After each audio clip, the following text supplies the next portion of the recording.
पहले इसको video pause करके नोट कर लो। चलो आई होप कि नोट हो गया। अब देखिए याद रख लो, काम आएगा अभी। ई एन बराबर minus E not by n square is equal to minus 13.6 by n square electron volt. तो इस फॉर्मूला को याद रखो। अब देखो थर्ड डेरिवेशन हो गया, फोर्थ डेरिवेशन। फोर्थ डेरिवेशन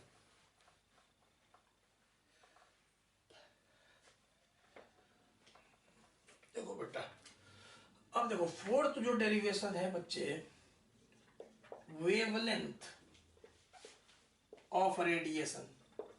क्या बताया था मैंने तुमको, क्या बताया था थर्ड पोस्टुलेट में? क्या बताया था कि when an electron jump from higher orbit, जिसको n2 माना था, थर्ड पोस्टुलेट देखो लोअर ऑर्बिट जिसको n1 माना था, तो फोटोन छोड़ता है ना, तो उस फोटोन का वेवलेंथ भी होगा ना। तो by third postulate, by third postulate सारा बच्चा जान रहा है कि एच न्यू बताए थे, ई मान लो n2 माइनस ई n1, जहां ई n2 क्या था, हाइयर ऑर्बिट। समझाए थे बहुत अच्छा से यहाँ पे कि n2 से n1 आया, हाइयर ऑर्बिट से लोअर ऑर्बिट जाता है तो क्या, तो फोटोन ऑफ एनर्जी छोड़ता है इलेक्ट्रॉन। समझ में आ रहा होगा। और उस फोटोन का फ्रीक्वेंसी क्या होगा, वेवलेंथ क्या होगा। तो ये तो थर्ड पोस्टुलेट हो गया। अब हम अभी तुमको क्या पढ़ाए थे, अभी हम पढ़ाए थे एनर्जी वाला में कि nth ऑर्बिट का एनर्जी होता है minus E not by n square, या minus 13.6 electron volt by n square. तो बच्चा इसको पुट करेंगे। पहले बताओ एच न्यू को लिख सकते हैं एच सी बाई लैम्डा, सब बच्चा डुअल नेचर में पढ़ लिया। न्यू को लिख सकते हैं सी बाई एच न्यू लिखो एनर्जी को, या एच सी बाई लैम्डा, एक ही चीज है। डुअल नेचर का पहला पेज देखो फोटोन का। अब ई एन टू के जगह हम ऐसे लिख सकते हैं, देखो तो minus E not n two का स्क्वायर, और माइनस फिर से ई एन वन के जगह फिर से रखेंगे तो माइनस ई नॉट और एन वन का स्क्वायर।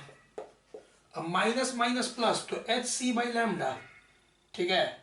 ई नॉट कॉमन ले लिए, माइनस माइनस प्लस हो गया, ई नॉट कॉमन तो ई पहले लिख दिए, माइनस ऐसे लिख सकते हैं कि नहीं लिख सकते, देखो ई नॉट कॉमन लेके। अब एच सी को नीचे फेंक दो, इतना करने के बाद यहीं पे कर देते हैं एच। अब बताओ ई नॉट क्या था, एनर्जी कांस्टेंट, उसका वैल्यू कितना होता है, माइनस 13.6 इलेक्ट्रॉन वोल्ट। माइनस बोलने की जरूरत है नहीं, 13.6 इलेक्ट्रॉन वोल्ट। और एच भी कांस्टेंट, सी भी कांस्टेंट, इस सब एक नया कांस्टेंट दे देगा, अभी बताएंगे, Rydberg constant. R simply R से भी डिनोट करते हैं, आर डी से डिनोट करते हैं। Rydberg constant 1 by n n one का square minus 1 by n two का स्क्वायर। जहां पे सारा बच्चा समझ रहा है एन टू हाइयर ऑर्बिट को माने हैं और एन वन लोअर ऑर्बिट को माने हैं, ठीक है। तो आर डी ये पूरा एक कांस्टेंट है, वेयर लिख देते हैं, रुक जाओ, वेयर आर डी किसको माने हैं, E not by H C. E naught का वैल्यू कितना होता है, तो 13.6, माइनस मत देखो, अभी ई नॉट का वैल्यू पूछ रहे हैं। तो ई नॉट का वैल्यू होता है 13.6 इलेक्ट्रॉन वोल्ट, एनर्जी कांस्टेंट।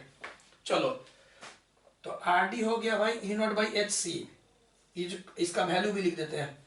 इसका वैल्यू आता है 1.097 into 10 to the power 7, minus 7 नहीं, 10 टू दी पावर 7, ठीक है।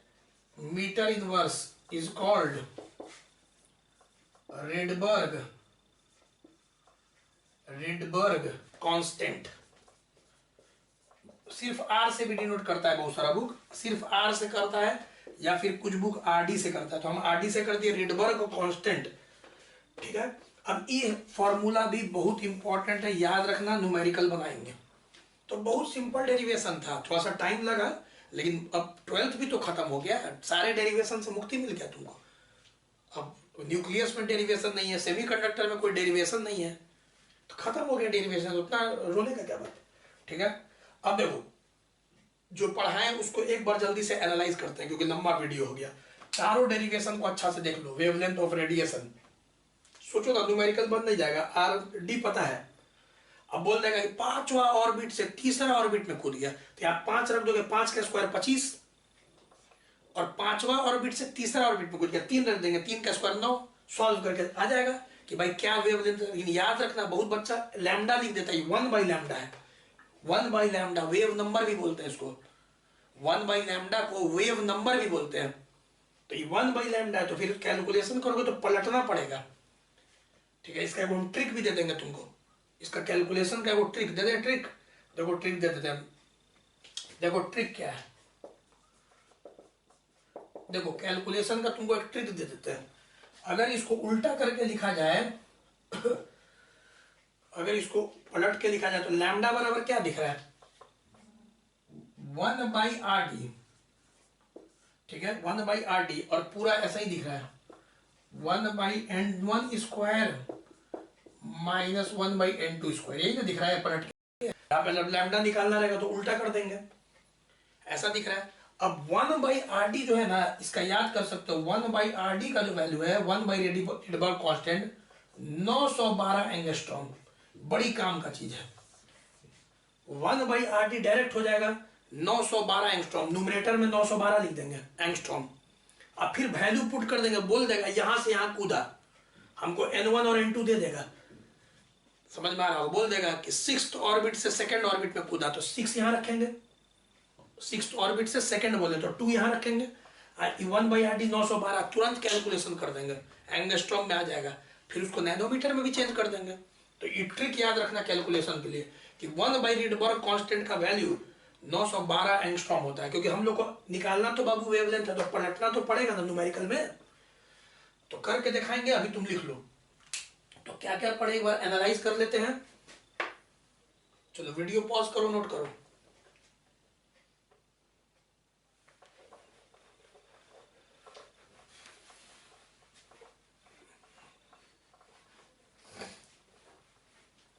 देखो क्या क्या पढ़ा, देखो उसको एक बार लिख देते हैं सबको, क्या क्या पढ़े हम लोग। सबसे पहला चीज हम लोग पढ़े, एक रिलेशन पढ़े थे कि जो काइनेटिक एनर्जी है वो नेगेटिव ऑफ टोटल एनर्जी है, जो पोटेंशियल एनर्जी है डबल ऑफ टोटल एनर्जी है।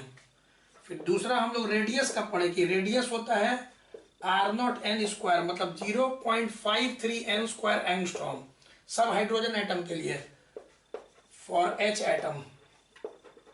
चलिए तीसरा पढ़े स्पीड nth ऑर्बिट में, तो कितना था V0/n, V0 क्या था तो 2.18 10⁶n मीटर पर सेकेंड, इसको बताया था C/137 भी लिखते हैं। चौथा क्या पढ़े कि जो एनर्जी था, एनर्जी लेवल था -E0/n², माइनस E0 कितना था 13.6 इलेक्ट्रॉन वोल्ट बाई n²। और पांचवा क्या पढ़े कि जब इलेक्ट्रॉन हायर ऑर्बिट से लोअर ऑर्बिट में कूदता है, N2 से N1 कूदता है, तो जो वेवलेंथ इमिट करता है, फोटोन जो इमिट करता है, उसका वेवलेंथ क्या होगा तो 1/λ बराबर रीडबर्ग कांस्टेंट 1/N1 का स्क्वायर माइनस 1/N2 का स्क्वायर। ठीक है, तो ई होगा।